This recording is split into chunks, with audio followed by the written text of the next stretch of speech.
Iran ও ইসরায়েলের যুদ্ধ যখন মধ্য গগনে, ঠিক তখন ভারত ফের ইরানে কিন্তু নতুন খেলা শুরু করলো।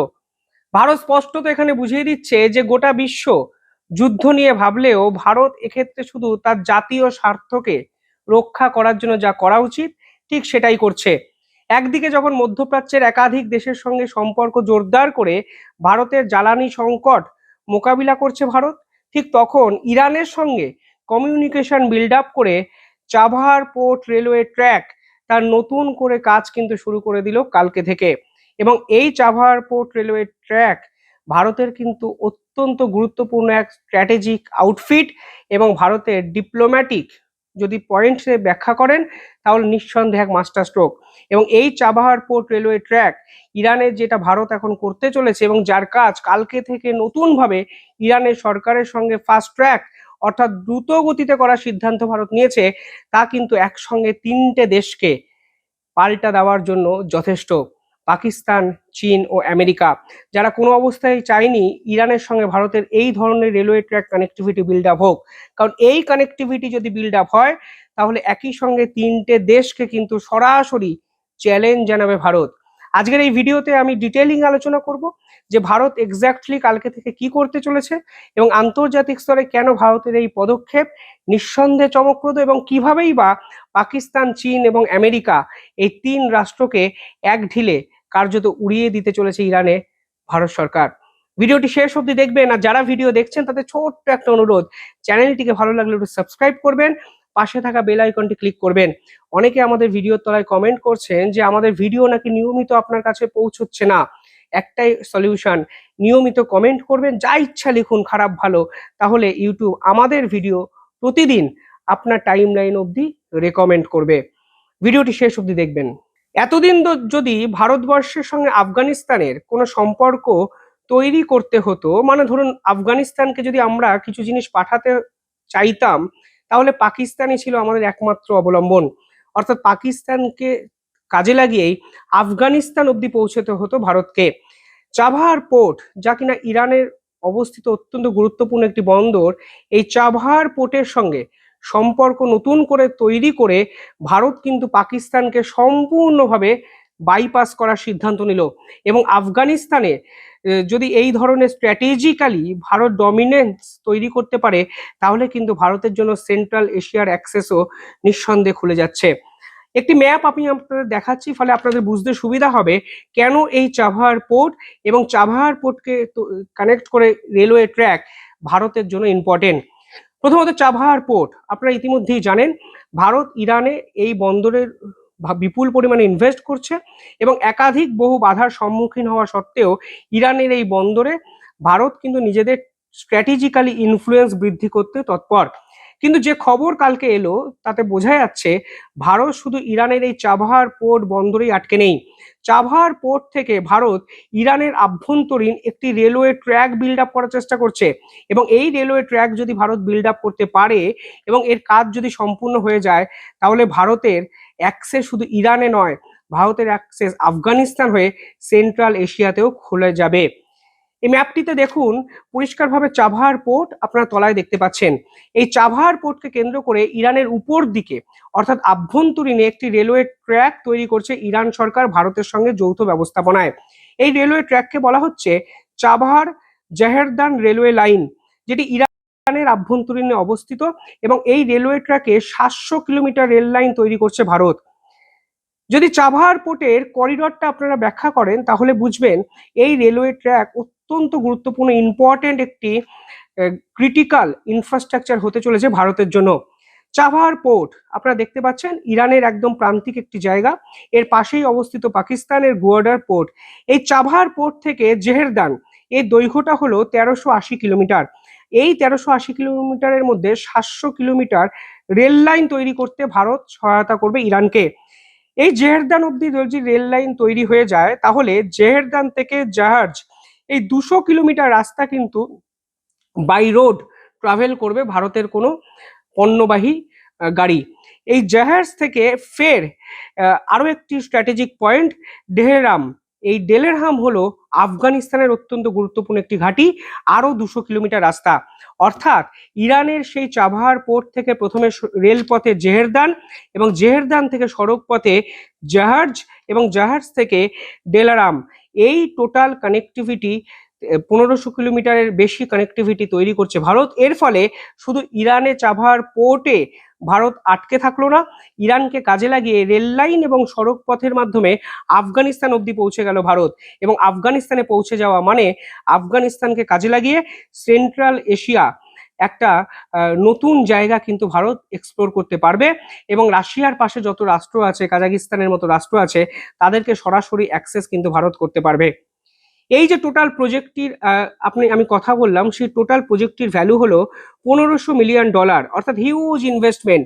ইরান সরকারের সঙ্গে ভারত কমিট করেছে, চুক্তি করেছে যে $1500 মিলিয়ন মধ্যে $1000 মিলিয়ন ইনভেস্ট করবে ইরান। ভারত কিভাবে সাহায্য করবে? ভারত অতিরিক্ত $500 মিলিয়ন এক্ষেত্রে ইনভেস্ট করবে, এবং যত ইঞ্জিনিয়ারিং সাপোর্ট দরকার আছে সেই সাপোর্টটা ভারতের পক্ষ থেকে ইরানে অলরেডি যাওয়া শুরু করে দিয়েছে।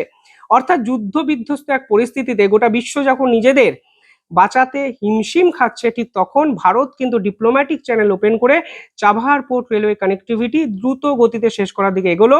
এবং এই $500 মিলিয়ন পাশাপাশি গুরুত্বপূর্ণ ইনফ্রাস্ট্রাকচার এবং ভারতের ইঞ্জিনিয়ারিং, আপনারা জানেন গোটা বিশ্বে যা সমাদৃত, বিভিন্ন দেশে ভারতের ইঞ্জিনিয়াররা বিভিন্ন বড় বড় কোম্পানিতে কর্মরত, তাদেরকে কাজে লাগিয়ে ফুল ফোর্সে এই কাজটি করতে চাইছে ভারত, তা কিন্তু কালকে প্রকাশিত হয়েছে। এই চাবাহার পোর্টকে নিয়ে ভারতের এই লড়াই কিন্তু নতুন কোনো লড়াই নয়। শেষ 10 বছর ধরে চাবাহার পোর্টকে নিয়ে ভারত কিন্তু ক্রমশ কখনো পিছিয়েছে, কখনো এগিয়েছে, কিন্তু লড়াইতে থেকেছে। 10 বছর আগে 2016 সালে প্রথমে ইরানের সঙ্গে এই মৌ স্বাক্ষর চুক্তি হয়েছিল, যেখানে ইরানে ভারত এই চাবাহার পোর্টে বিপুল পরিমাণ ইনভেস্টের প্রতিশ্রুতি দেয়।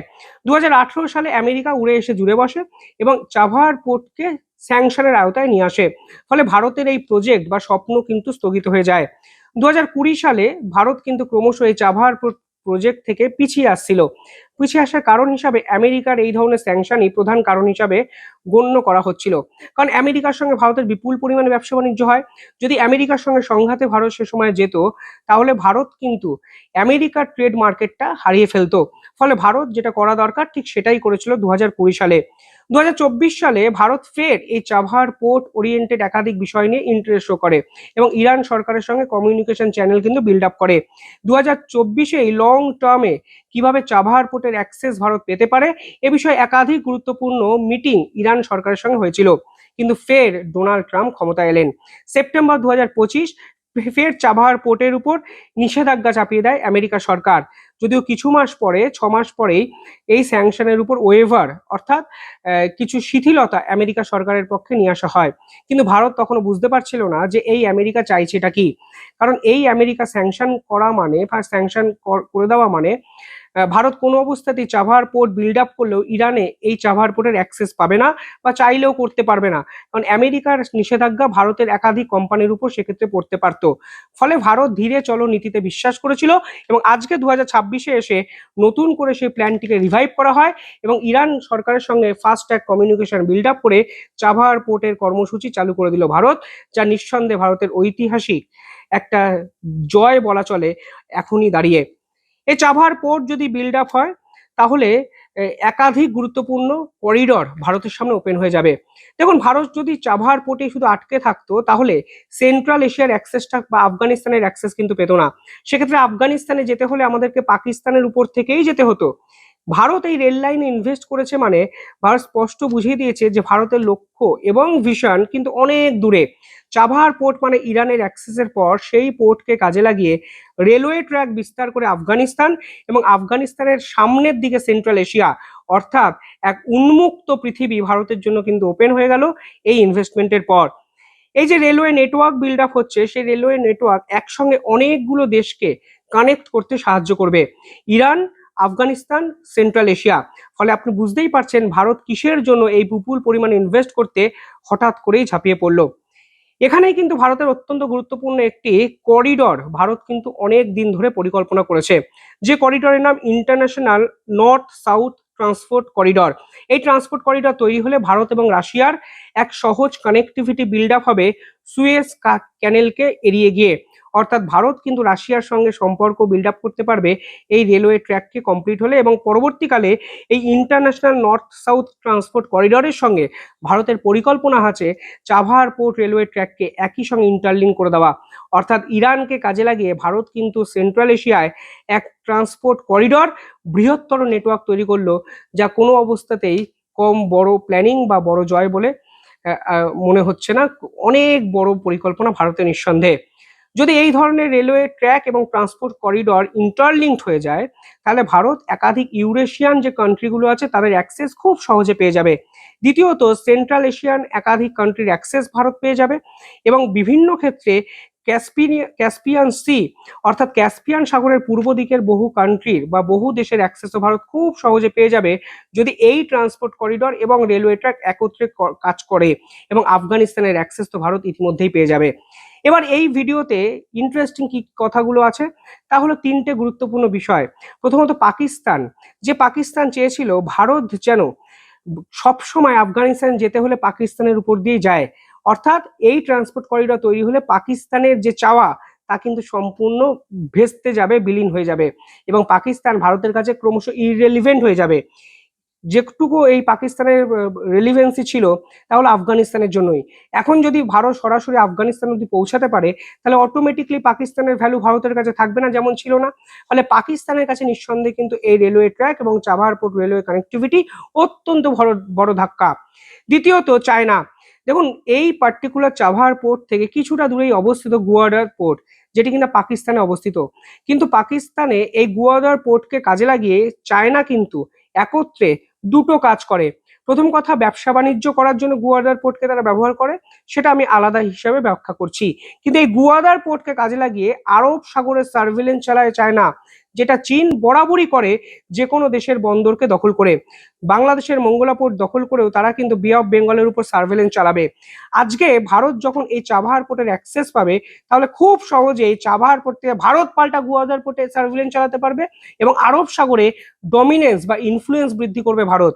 ফলে চীন ভীষণ মাত্রায় চাইছিল ভারত যেন ইরানে কোনো অবস্থাতেই তাদের ফুটফল না ফেলে, কিন্তু চীনের চাওয়াতে কার্যত কিচ্ছু যায় আসলো না। চীন কিন্তু ইরানের সঙ্গে সব থেকে বেশি ব্যবসা বাণিজ্য করলেও ভারতকে এক্ষেত্রে তারা আটকাতে পারলো না। তৃতীয়ত, আমেরিকা। আমেরিকা কোনো অবস্থাতেই চায়নি ভারত সেন্ট্রাল এশিয়া এবং ইরানে তাদের ডমিনেন্সকে বৃদ্ধি করুক, কারণ ইরানকে এতদিন আমেরিকা যেভাবে চেয়েছে ঠিক সেভাবে ট্রিট করেছে। ইরান ও ইসরায়েল বা আমেরিকার এই যুদ্ধে আমেরিকার যে বিপাকে পড়েছে তা স্পষ্ট হয়ে যায় ইরানের একাধিক শর্ত তারা মানতে বাধ্য হয়েছে সেটা দেখেই। ফলে চাবাহার পোর্ট নিয়ে আমেরিকার আর স্যাংশন ইরান তো মানবেই না। আজকে গোটা বিশ্ব বুঝে গেছে আমেরিকা যতটা গর্জায় ততটা বর্ষায় না, অর্থাৎ যেটা তারা দেখায় বাস্তবের মাটিতে অন্তঃশ্বাস শূন্য একটি চেহারা। ফলে এই চাবাহার পোর্টে ভারত আমেরিকা যাবতীয় স্যাংশন উপেক্ষা করে ফের $500 মিলিয়ন ইনভেস্ট করে রেলওয়ে ট্র্যাকের কাজ শুরু করলো, তা আমেরিকার কাছেও কিন্তু জোরালো ধাক্কা। অর্থাৎ ভারত সেন্ট্রাল এশিয়া সহ রাশিয়া কানেক্টিভিটি যেমন বিল্ড আপ করছে, অন্যদিকে একই সঙ্গে একই প্রজেক্টের মাধ্যমে চীন, পাকিস্তান ও আমেরিকা তিন মহা প্রভাবশালী রাষ্ট্রকেও কিন্তু কার্যত নাকানি চোবানি খাইয়ে দিল। নিঃসন্দেহে বড় কৃতিত্ব ভারতের। আপনারা কিভাবে দেখছেন কমেন্টে জানাবেন। দেখতে থাকুন দ্য ইন্ডিপেন্ডেন্ট বেঙ্গল। ধন্যবাদ।